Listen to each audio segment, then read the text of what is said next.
ಎಲ್ಲರಿಗೂ ನಮಸ್ತೆ. ನಾನು ನಿಮ್ಮ Geeta Ninganagoud. Welcome to Geeta Ninganagoud YouTube channel. So ಇವತ್ತಿನ ಒಂದು ಶುಭೋದಯದ ನುಡಿಯೊಂದಿಗೆ ಮತ್ತೆ ನಿಮ್ಮನ್ನು ಭೇಟಿ ಆಗ್ತಾ ಇದ್ದೀನಿ. ಇವತ್ತಿನ ಒಂದು ಶುಭೋದಯದ ನುಡಿ, ಯಾರನ್ನು ನಾವು ಅಲಕ್ಷ್ಯ ಮಾಡಬಾರ್ದು, ಯಾರನ್ನು ನೆಗ್ಲೆಕ್ಟ್ ಮಾಡಬಾರ್ದು. ಹಾಗಾದರೆ ಯಾರನ್ನು ಯಾಕೆ ನೆಗ್ಲೆಕ್ಟ್ ಮಾಡಬಾರ್ದು, ಎಲ್ಲರೂ ಒಂದೇ ಅಂತ ಯಾಕೆ ತಿಳ್ಕೋಬೇಕು ಅಂತಕ್ಕಂಥ ವಿಚಾರವಾಗಿ ನಿಮ್ಮೊಂದಿಗೆ ಒಂದೆರಡು ಮಾತುಗಳನ್ನು ಶೇರ್ ಮಾಡ್ಕೊತಾ ಇದ್ದೀನಿ. ಇವತ್ತಿನ ದಿನಮಾನದಲ್ಲಿ ನೋಡ್ರಿ, ಕೆಲವೊಂದಿಷ್ಟು ಜನ ಮೇಲೆ ಇರ್ತಿರ್ತಾರೆ, ಕೆಲವೊಂದಿಷ್ಟು ಜನ ಕೆಳಗೆ ಬೀಳ್ತಿರ್ತಾರೆ ಯಾವುದೋ ಒಂದು ಕಾರಣದಿಂದ. ಸೊ ಮೇಲೆ ಇರ್ತಕ್ಕಂಥ ವ್ಯಕ್ತಿಗಳು ಕೆಳಗೆ ಬಿದ್ದಿರ್ತಕ್ಕಂಥ ವ್ಯಕ್ತಿಗಳನ್ನು ನೋಡಿ ಯಾವತ್ತೂ ಕೇರ್ಲೆಸ್ ಮಾಡಬಾರ್ದು ಅಥವಾ ನೆಗ್ಲೆಕ್ಟ್ ಮಾಡಬಾರ್ದು. ಯಾಕಂತ ಹೇಳಿದ್ರೆ ಕಾಲ ಹೀಗೆ ಇರೋದಿಲ್ಲ.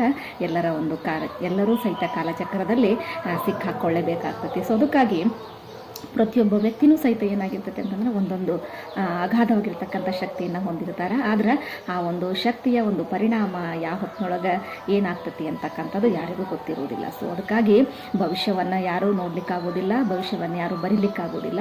ಸೊ ಅದಕ್ಕಾಗಿ ವಾಸ್ತವದಲ್ಲಿ ಇರ್ತಕ್ಕಂತಹ ವ್ಯಕ್ತಿಯ ಒಂದು ಸ್ಥಿತಿಗತಿಯನ್ನು ನೋಡಿಕೊಂಡು ನಾವು ವ್ಯಕ್ತಿಯನ್ನು ಅಳಿಲಿಕ್ಕೆ ಹೋಗಬಾರ್ದು. ಯಾಕಂದರೆ ನಾನಾ ಕಾರಣಗಳಿಂದ ವ್ಯಕ್ತಿ ಏನಾಗಿರ್ತಾನಂದ್ರೆ ಏನೋ ತೊಂದರೆಗೆ ಸಿಲುಕಾಕೊಂಡು ತನ್ನ ಒಂದು ಜೀವನವನ್ನು ಏನೋ ಹಾಳು ಮಾಡ್ಕೊಂಡಿರ್ತಾನೆ. ಸೊ ಏನಾದರೂ ತೊಂದರೆ ತಾಪತ್ರಯಗಳಾಗಿ ಅವನ ಒಂದು ಪರಿಸ್ಥಿತಿ ಕೆಟ್ಟಾಗಿರ್ತೈತಿ. ಸೊ ಅಂಥ ಸಂದರ್ಭದಲ್ಲಿ ಅಂಥ ವ್ಯಕ್ತಿಗೆ ಅಂದರೆ ಮನಸ್ಸನ್ನು ನೊಂದುಕೊಂಡು ಕುಗ್ಗಿರ್ತಕ್ಕಂಥ ವ್ಯಕ್ತಿಗೆ ಮತ್ತಷ್ಟು ನೋವನ್ನು ಕೊಡ್ತಕ್ಕಂಥ ಕೆಲಸವನ್ನು ನಾವು ಮಾಡಬಾರ್ದು. ಯಾಕಂತ ಹೇಳಿದ್ರೆ ಅಂತಹ ವ್ಯಕ್ತಿಗೆ ಸ್ಫೂರ್ತಿದಾಯಕವಾಗಿರ್ತಕ್ಕಂಥ ಮಾತುಗಳನ್ನು ಕೊಡ್ತಕ್ಕಂಥದ್ದು, ನಮ್ಮ ಕೈಲಿ ಹೆಲ್ಪ್ ಮಾಡಲಿಕ್ಕೆ ಸಾಧ್ಯ ಇಲ್ಲದೆ ಇದ್ದರೂ ಸಹಿತ ಏನು ಮಾಡಬೇಕು, ಅವನಿಗೆ ಸ್ಫೂರ್ತಿಯನ್ನು ಕೊಡ್ತಕ್ಕಂಥದ್ದು. ಸೊ ಅದಕ್ಕಾಗಿ ಯಾವುದೇ ವ್ಯಕ್ತಿ ಆಗಿರಲಿ, ಕೆಲಸ ಕಾರ್ಯಗಳ ಇಲ್ಲದೆ ಇರ್ತಕ್ಕಂಥ ವ್ಯಕ್ತಿ ಆಗಿರ್ಬೋದು, ಹಣವನ್ನು ಕಳೆದುಕೊಂಡಿರ್ತಕ್ಕಂಥ ವ್ಯಕ್ತಿ ಆಗಿರ್ಬೋದು, ಕೆಲಸವನ್ನು ಕಳ್ಕೊಂಡಿರ್ತಕ್ಕಂಥ ವ್ಯಕ್ತಿ ಆಗಿರ್ಬೋದು, ಬಿಸ್ನೆಸ್ಸಲ್ಲಿ ಲಾಸ್ ಆಗಿರ್ತಕ್ಕಂಥ ವ್ಯಕ್ತಿ ಆಗಿರ್ಬೋದು, ಅಥವಾ ನಮ್ಮ ಮನೆಯಲ್ಲೇ ಇರ್ತಕ್ಕಂಥ ವ್ಯಕ್ತಿಗಳಾಗಿರ್ಬೋದು. ನೋಡಿರಿ, ಪ್ರತಿಯೊಬ್ಬರೂ ಸಹಿತ ಏನಾಗಿರ್ತೈತೆ ಅಂದರೆ ವಿಶಿಷ್ಟ ಗುಣವನ್ನು ಹೊಂದಿರ್ತಾರೆ. ಅಂಥವ್ರನ್ನು ನಾವೇನು ಮಾಡಬಾರ್ದು ಅಂದರೆ ಕಡೆಗಣಿಸಬಾರ್ದು. ನೋಡಿರಿ, ಈ ವ್ಯಕ್ತಿ ಒಂದು ಟೈಮಲ್ಲಿ ಅಗಾಧವಾಗಿರ್ತಕ್ಕಂಥ ಅಗರ್ಭ ಶ್ರೀಮಂತ ಆಗಿರ್ತಾನೆ. ಅದೇ ಒಂದು ವ್ಯಕ್ತಿ ಮುಂದೊಂದು ದಿನದಲ್ಲಿ ಏನಾಗಿರ್ತಾನೆ ಅಂದರೆ ಕಡುಬಡವನಾಗಿರ್ತಾನೆ. ಯಾಕಂತ ಹೇಳಿದ್ರೆ ಕಾಲಚಕ್ರ ಅಂತಕ್ಕಂಥದ್ದು ಯಾರನ್ನು ಕೈ ಬಿಡೋದಿಲ್ಲ. ಅದಕ್ಕಾಗಿ ಶ್ರೀಕೃಷ್ಣ ಪರಮಾತ್ಮ ಒಂದು ಮಾತು ಹೇಳ್ತಾನೆ, ಆಗೋದಿಲ್ಲ ಒಳ್ಳೆಯದಕ್ಕೆ, ಆಗುತ್ತಿರುವುದು ಒಳ್ಳೆಯದಕ್ಕೆ, ಮುಂದೆ ಆಗುವುದೆಲ್ಲ ಒಳ್ಳೆಯದಕ್ಕೆ ಅಂತ ಹೇಳಿ.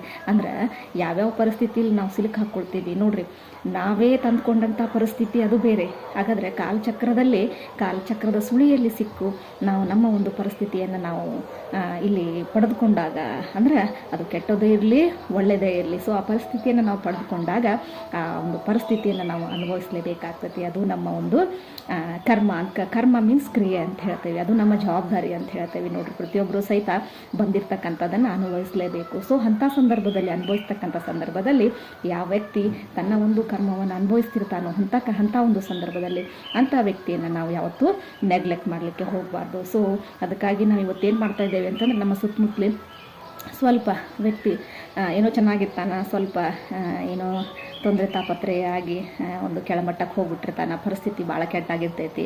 ಸೊ ಅಂಥ ಸಂದರ್ಭದಲ್ಲಿ ಅಂಥ ವ್ಯಕ್ತಿಯನ್ನು ನಾವು ಯಾವತ್ತೂ ನೆಗ್ಲೆಕ್ಟ್ ಮಾಡಬಾರ್ದು. ಸೊ ಆ ವ್ಯಕ್ತಿಯ ಬಗ್ಗೆ ಒಳ್ಳೆಯದನ್ನು ಮಾತಾಡಬೇಕು, ಸ್ಫೂರ್ತಿದಾಯಕ ಮಾತುಗಳನ್ನು ಆಡಿ ಮತ್ತೆ ಆ ವ್ಯಕ್ತಿ ಮೊದಲಿನಂತೆ ಆಗಲಿಕ್ಕೆ ಸಹಾಯ ಮಾಡಬೇಕು. ಹೊರತು ಅವನನ್ನು ಮತ್ತಷ್ಟು ಕೆಳಮಟ್ಟಕ್ಕೆ ಹೋಗಲಿಕ್ಕೆ ನಾವು ಬಿಡಬಾರ್ದು. ನೋಡಿರಿ, ಇಲ್ಲಿ ಕೆಲವೊಂದಿಷ್ಟು ಜನ ಇರ್ತಾರೆ, ಏನು ಅಂತ ಹೇಳಿದ್ರೆ ಕೊಂಕುಗಳನ್ನು ಮಾತಾಡ್ಕೋತ ಏನು ಮಾಡ್ತಿರ್ತಾರೆ ಅಂತಂದ್ರೆ ಆ ವ್ಯಕ್ತಿಯನ್ನು ಮತ್ತಷ್ಟು ಸಫರನ್ನಾಗಿ ಮಾಡ್ತಕ್ಕಂಥದ್ದು. ಆ ವ್ಯಕ್ತಿ ಇಲ್ಲಪ್ಪ, ಇವ್ರ ಹತ್ರ ಹೋದರೆ ನನಗೆ ಮನಸ್ಸಿಗೆ ನೋವೇ ಸಿಗ್ತಕ್ಕಂಥದ್ದು, ಇವ್ರ ಹತ್ರ ಹೋದರೆ ನನಗೆ ಯಾವುದೇ ಸೊಲ್ಯೂಷನ್ ಸಿಗಂಗಿಲ್ಲ. ಸೊ ಅಂಥ ಒಂದು ಮನೋಭಾವನೆ ಹೊಂದಿಬಿಡ್ತಾನೆ ಅವನು ಆ ವ್ಯಕ್ತಿ. ಸೊ ಅದಕ್ಕಾಗಿ ಒಂದು ಅಂಥ ನೋವಲ್ಲಿ ಇರ್ತಕ್ಕಂಥ ವ್ಯಕ್ತಿಗಳು ನಮ್ಮ ಹತ್ರ ಬಂದಾಗ, ಇಲ್ಲಪ್ಪ ಅವ್ರ ಹತ್ರ ಹೋದರೆ ನನಗೇನು ಹೆಲ್ಪ್ ಮಾಡಲಿಕ್ಕೆ ಆಗದೆ ಹೋದರೂ ಸಹಿತ ನನ್ನ ಜೀವನಕ್ಕೆ ಸ್ಫೂರ್ತಿಯಾಗಿರ್ತಕ್ಕಂಥ ಒಂದೆರಡು ಮಾತುಗಳನ್ನು ಆಡ್ತಾರೋರು ಅಂತಕ್ಕಂಥ ಮನೋಭಾವ ಇಟ್ಕೊಂಡು ನಮ್ಮ ಹತ್ರ ಬರಬೇಕು. ಸೊ ಆ ರೀತಿ ಏನು ಮಾಡಬೇಕು, ನಾವು ಅಂಥ ವ್ಯಕ್ತಿಗಳನ್ನು ಇಲ್ಲಿ ಏನು ಮಾಡಬೇಕು ಅಂತಂದ್ರೆ ಎನ್ಕರೇಜ್ ಮಾಡ್ತಕ್ಕಂಥದ್ದು. ಸೊ ಅದಕ್ಕಾಗಿ ಈ ಒಂದು ನಮ್ಮ ಸುತ್ತಮುತ್ತ ಇರ್ತಕ್ಕಂಥ ಯಾವುದೇ ವ್ಯಕ್ತಿಯನ್ನು ನೀವು ನೆಗ್ಲೆಕ್ಟ್ ಮಾಡ್ಲಿಕ್ಕೆ ಹೋಗ್ಬೇಡ್ರಿ. ನೋಡಿರಿ, ಯಾವ ವ್ಯಕ್ತಿಯಲ್ಲಿ ಏನೋ ಒಂದು ಕ್ರಿಯೇಟಿವಿಟಿ ಅಥವಾ ಏನು ಒಂದು ಉತ್ಸಾಹ, ಏನು ಒಂದು ವೈವಿಧ್ಯ ಇರ್ತೈತಿ ಅಂಥೇಳಿ ಯಾರಿಗೂ ಗೊತ್ತಿರೋದಿಲ್ಲ. ಆ ಒಂದು ವೈವಿಧ್ಯ ಕ್ರಿಯೇಟಿವಿಟಿ ಅಂತಕ್ಕಂಥದ್ದು ಯಾವ ಸಂದರ್ಭದಲ್ಲಿ ಹೊರಗೆ ಬರ್ತೈತೆ ಅನ್ನೋದು ಗೊತ್ತಿರೋದಿಲ್ಲ. ಸೊ ಅದಕ್ಕಾಗಿ ಮನುಷ್ಯ ಮನಸ್ಸು ಮಾಡಿದ್ರೆ ಏನು ಬೇಕಾದ್ರೂ ಮಾಡಲಿಕ್ಕೆ ಸಾಧ್ಯ ಐತಿ. ಸೊ ಅದಕ್ಕಾಗಿ ಕೆಲವೊಂದು ಟೈಮ್ಗಳು ಭಾಳ ಕೆಟ್ಟಿರ್ತಾವೆ. ಆ ಸಂದರ್ಭದಲ್ಲಿ ಅವನ ಒಂದು ಜೀವನದಲ್ಲಿ ಏರುಪೇರು ಆಗೋದು ಸರ್ವೇ ಸಾಮಾನ್ಯ. ಸೊ ಅದಕ್ಕಾಗಿ ಎಲ್ಲರೂ ಪರಿಪೂರ್ಣರಲ್ಲ. ಸೊ ಎಲ್ಲರಿಗೂ ಒಂದೇ ರೀತಿಯಾಗಿರ್ತಕ್ಕಂಥ ಜೀವನ ಸಿಗೋದಿಲ್ಲ. ಹಾಗಾದ್ರೆ ಸಿಕ್ಕಿರ್ತಕ್ಕಂಥ ಜೀವನವನ್ನು ನಮ್ಮ ಕೈಯಾರೆ ನಾವು ಹಾಳು ಮಾಡ್ಕೊಳ್ಳೋದು ಭಾಳ ತಪ್ಪು. ಸೊ ಅದಕ್ಕಾಗಿ ಕೊಟ್ಟಿರ್ತಕ್ಕಂಥ ಜೀವನವನ್ನು ಸರಿಯಾದ ರೀತಿಯಲ್ಲಿ ನಾವೇನು ಮಾಡಬೇಕು, ಉಪಯೋಗ ಮಾಡ್ಕೋಬೇಕು. ಅದರ ಜೊತೆಗೇ ನಮ್ಮ ಸುತ್ತಮುತ್ತಲಿರ್ತಕ್ಕಂಥ ಎಲ್ಲ ವ್ಯಕ್ತಿಗಳನ್ನು ನಾವು ಗೌರವದಿಂದ ಆಧಾರದಿಂದ ಕಾಣಬೇಕು. ಸೊ ಅಂದಾಗ ಏನಾಕೈತಿ ಅಂತಂದ್ರೆ ಆ ಮನುಷ್ಯನ ಧರ್ಮಕ್ಕೆ ಏನಾಕೈತಿ ಅಂದ್ರೆ ಬೆಲೆ ಸಿಕ್ಕಂಗೆ ಆಗ್ತೈತಿ. ಸೊ ಅದಕ್ಕಾಗಿ ನೀವು ಸಹಿತ ನಿಮ್ಮ ಹತ್ರದಿರ್ತಕ್ಕಂಥ ಯಾವುದೇ ವ್ಯಕ್ತಿಗಳನ್ನು ಸಹಿತ ನೀವೇನು ಮಾಡಬೇಡ್ರಿ ಅಂತಂದ್ರೆ ನೆಗ್ಲೆಕ್ಟ್ ಮಾಡಲಿಕ್ಕೆ ಹೋಗಬೇಡ್ರಿ.